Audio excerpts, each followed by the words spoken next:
महासती मदन रेखा साध्वी जी भगवंत को युद्ध भूमि में क्यों जाना पड़ा। प्रस्तुत है महासती मदन रेखा की कथा का एपिसोड 3।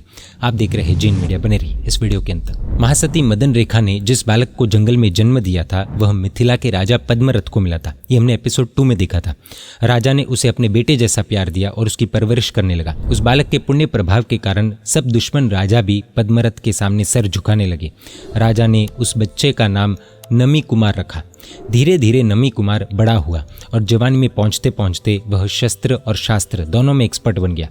नमी कुमार का कई सुंदर राजकन्याओं से विवाह हुआ था। पद्मरथ राजा ने नमी कुमार को राजा बनने लायक समझकर एक शुभ दिन उसका राज तिलक कर दिया और राज्य को नमी कुमार को सौंपकर पद्मरथ राजा ने श्री ज्ञान सागर आचार्य भगवंत के पास दीक्षा ले ली और शुद्ध चारित्र धर्म का पालन करते हुए वे मोक्ष में गए। नमी राजा की शान इतनी बढ़ गई कि कई राजा उसके सामने झुकने लगे।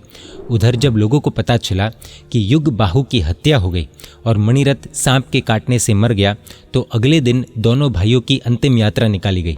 लोग मणिरथ के बुरे काम को सुनकर उसे बुरा भला कहने लगे और युग बाहु की अकाल मौत पर उसके अच्छे गुणों को याद करके रोने लगे। दोनों भाइयों की मौत से सिंहासन खाली हो गया था। प्रजाजनों ने युग बाहु के बड़े बेटे चंद्रयश का राज तिलक करने का निश्चय किया। चंद्रयश राजा नहीं बनना चाहता था, लेकिन उसे मजबूरी में राज्य लेना पड़ा। राज्य संभालने के बाद चंद्रयश ने न्याय और नीति से प्रजा की देखभाल की। एक दिन नमी राजा का सबसे प्रिय हाथी आलान स्तंभ को तोड़कर, यानी कि हाथी को बांधने वाली जगह को तोड़कर विंध्या नाम के जंगल में चला गया। उसी समय चंद्रयश भी उस जंगल में घूमने गया था। उसे हाथी दिखा तो वो खुश हो गया और उसने हाथी को पकड़ लिया और अपने नगर में ले आया। जब गुप्तचरों ने नमी राजा को बताया कि उनका प्रिय हाथी चंद्रयश राजा के कब्जे में है तो नमी कुमार ने तुरंत दूत को चंद्रयश राजा के पास भेजा। दूत ने सुदर्शनपुर जाकर कहा कि हे राजन, हमारे राजा का हाथी आपके राज्य में आया है, कृपया उसे लौटा दे। चंद्रयश ने कहा, मैं हाथी नहीं दूंगा। क्या तुम्हारे राजा को नीति नहीं पता? नीति में लिखा है कि राज्य या संपत्ति न तो वंश से आती है और न ही लिख कर दी जाती है। तलवार के बल से ही राज्य मिलता है। ये धरती तो वीरों की है। दूत ने कहा, अगर आप हाथी नहीं देंगे तो मिथिला नरेश नमी राजा युद्ध में आपको हराकर उस हाथी को वापस ले ही लेंगे। चंद्रयश गुस्सा हो गया और दूत को अपमानित करके दरबार से निकाल दिया। दूत ने जाकर नमी राजा को सब बता दिया और उसे युद्ध के लिए तैयार कर दिया। नमी राजा अपनी विशाल सेना लेकर सुदर्शनपुर की तरफ बढ़ा। उधर जैसे ही चंद्रयश को एक खबर मिली वो भी युद्ध के लिए तैयार हो गया, लेकिन उसके मंत्रियों ने कहा, नमी राजा की सेना बहुत बड़ी है, मैदान में लड़ेंगे तो हार निश्चित है। अच्छा होगा कि हम नगर के दरवाजे बंद कर ले और अंदर से ही युद्ध करें। चंद्रयश को ये बात सही लगी और उसने नगर के सारे दरवाजे बंद करा दिए। नमी राजा ने अपने बड़े सैनिक दल से पूरे नगर को घेर लिया। इधर महासती मदन रेखा को, जो अब सुव्रता साध्वी जी बन चुकी थी, उन्हें एक खबर मिली कि उनके दोनों बेटे युद्ध करने को तैयार हैं।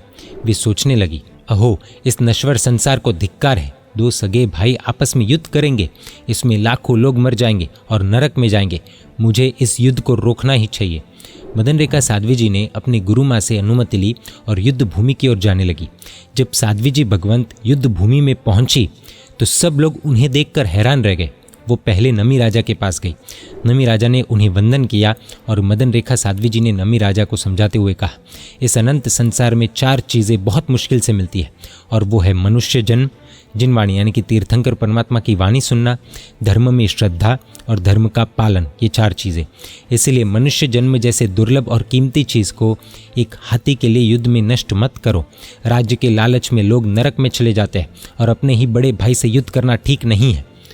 नमी राजा ने आश्चर्यचकित होते हुए पूछा, राजा चंद्रयश मेरे बड़े भाई कैसे हुए? तब मदन रेखा साध्वी जी भगवंत ने नमी राजा के जन्म की सारी कहानी बताई। यह सुनकर नमी राजा सोच में पड़ गए।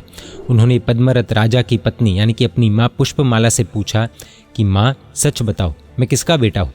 पुष्पमाला रानी ने कहा, बेटा, मैं तुम्हारी जन्म देने वाली माँ नहीं हूँ, मैंने तो तुम्हें सिर्फ पाला है। उसने युग बाहु के नाम की मुहर और जिस कपड़े में वह लपेटा हुआ मिला था वह भी नमी राजा को दिखाया, लेकिन सच्चाई जानने के बाद भी नमी राजा युद्ध रोकने को तैयार नहीं हुआ। तब मदन रेखा साध्वी जी अपने बड़े बेटे राजा चंद्रयश के पास गई। चंद्रयश ने साध्वी जी वेश में अपनी माँ को पहचान लिया और उन्हें वंदन करके पूछा, माँ, आप यहाँ युद्ध भूमि में क्यों आई? महासती मदन रेखा साध्वी जी ने कहा कि बेटा, जिसके साथ तुम लड़ने जा रहे हो वह तुम्हारा छोटा भाई है, इस छोटे से एक हाथी के लिए हो रहा यह युद्ध तुम्हें रोक देना चाहिए और इसलिए ही मैं यहाँ पर आई हूँ। मदन रेखा साध्वी जी ने चंद्रेश राजा को भी पूर्व की सब घटना बताई। चंद्रेश ने पूछा, माँ मेरा भाई नमी राजा कहाँ पर है? मदन रेखा साध्वी जी भगवंत ने कहा, वह नगर के बाहर है।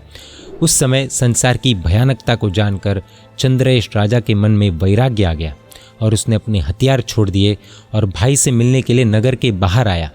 जैसे ही नमी राजा ने देखा कि उनके बड़े भाई बिना हथियार उनकी तरफ आ रहे हैं, तो नमी राजा ने भी अपना अहंकार घमंड छोड़ दिया और बड़े भाई के चरणों में झुक गया।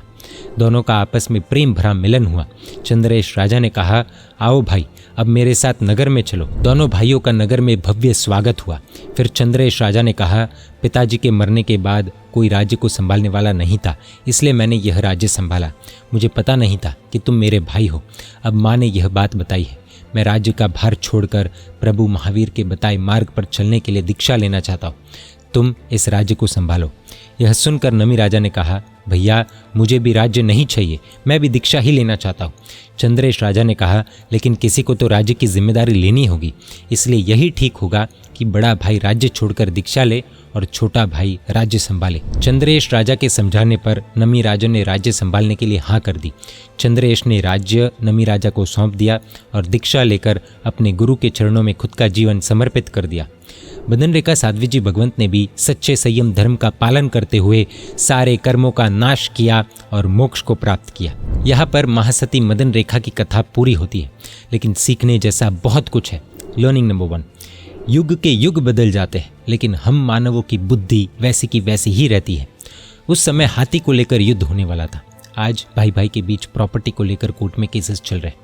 लड़ाई वैसी की वैसी ही, बस अब तरीका बदल गया। लड़ाई वही, तरीका नया। लर्निंग नंबर 2, ईगो एक ऐसी चीज़ है जो भल भलों को अंधा बना देती है। हाथी के लिए इंसान लड़े, ऐसा मूर्ख तो इंसान है नहीं। पर युद्ध हाथी के लिए नहीं, बल्कि सर पर चढ़े मान रूपी हाथी, ईगो रूपी हाथी, अहंकार रूपी, घमंड रूपी हाथी के कारण होता है।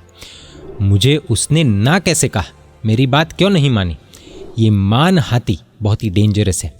नमी राजा युद्ध रोकने के लिए तैयार नहीं हुआ, लेकिन जब चंद्रेश राजा सामने से आया तो युद्ध अपने आप रुक गया। जब घर में या कहीं पर भी लड़ाई हो रही हो, तब एक पक्ष को शांत करने में आता ही है, क्योंकि एक पक्ष भी अगर शांत हो जाए तो दूसरे पक्ष के शांत होने की संभावना बहुत ज़्यादा बढ़ जाती है। एक पक्ष वाला झुक जाए तो विवाद खत्म हो सकता है। भरत बाहुबली में भी ऐसा ही हुआ था। बाहुबली रुके तो युद्ध समाप्त हो गया था। उस समय छोटा भाई पहले झुका था, इस बार बड़ा भाई पहले झुका। फर्क सिर्फ इतना है। लर्निंग नंबर 3, एक साध्वी जी भगवंत में कितनी करुणा होती है उसका ये साक्षात उदाहरण है। संसार छोड़ दिया, दीक्षा ले ली, लेकिन जब उन्हें पता चला कि उनके ही दोनों सांसारिक पुत्र एक हाथी के लिए युद्ध करने वाले हैं और युद्ध में सैकड़ों की संख्या में लोग मरेंगे, तब उनसे रहा नहीं गया। आज भी कई मंद बुद्धि वाले लोग पूछते हैं कि जैन साधु साध्वी जी भगवंत ऐसा तो समाज के लिए क्या ही करते हैं। एक साध्वी जी भगवंत ने एक बहुत बड़ा भीषण युद्ध रोक दिया। आज भी सैकड़ों लड़ाइयाँ कोर्ट में जाने से पहले उपाश्रय में ही गुरु भगवंत के समक्ष खत्म हो जाती है, और खत्म भी इस तरह से होती है कि दोनों पक्ष में रहे लोग आंखों में खुशी के आंसू लेकर जाते हैं, दोनों सेटिस्फैक्शन लेकर जाते हैं। और एक चीज़ यहाँ पर यह भी पता चलती है कि साध्वी जी भगवंतों में शक्ति कितनी ज़्यादा होती है। लर्निंग नंबर 4, महापुरुष हल्ल विहल की कथा में हमने देखा था कि कोणिक राजा की पटरानी पद्मावती हाथी के पीछे हुए इतिहास के एक महायुद्ध का कारण बनी थी। यहाँ पर महासती मदन रेखा हाथी के ही पीछे इतिहास में होने जा रहे एक और महायुद्ध को टालने का कारण बनी। इसलिए ही कहा गया है कि एक स्त्री लोगों के बीच, राज्यों में, देशों में बवंडर लाने की ताकत भी रखती है, और वहीं पर एक स्त्री लोगों के बीच, राज्यों में और देशों में बवंडर को आने से रोकने की भी ताकत रखती है। इसलिए स्त्रियों को कमज़ोर मानने या समझने से पहले 100 बार सोचना चाहिए। लर्निंग नंबर 5, पहले के राजा महाराजाओं में सच में सत्व था, ऐसा मानना पड़ेगा। हाथी के लिए हम 2 भाई लड़ने वाले थे, तत् यह है संसार। ऐसा जाना तो तुरंत राज्य, इंद्रियों का सुख, संपत्ति, पद, प्रतिष्ठा आदि सब कुछ एक क्षण में छोड़कर संयम के मार्ग पर निकल जाते थे। धन्य है ऐसी महान आत्माओं को। तो ये थी महासती मदन रेखा की अद्भुत कथा। आज जब हर जगह शील से ऊपर रील को रखा जा रहा है, तब ऐसी महासतियों की कहानी से प्रेरणा लेने जैसी है। आज के ज़माने में ऐसी महासतियों की ज़्यादा ज़रूरत है, ऐसा हमें लगता है। हर श्राविका में, हर नारी में ऐसी महासती का जन्म हो, यही परमपिता परमात्मा से प्रार्थना। जय जिन शासन, जय महावीर।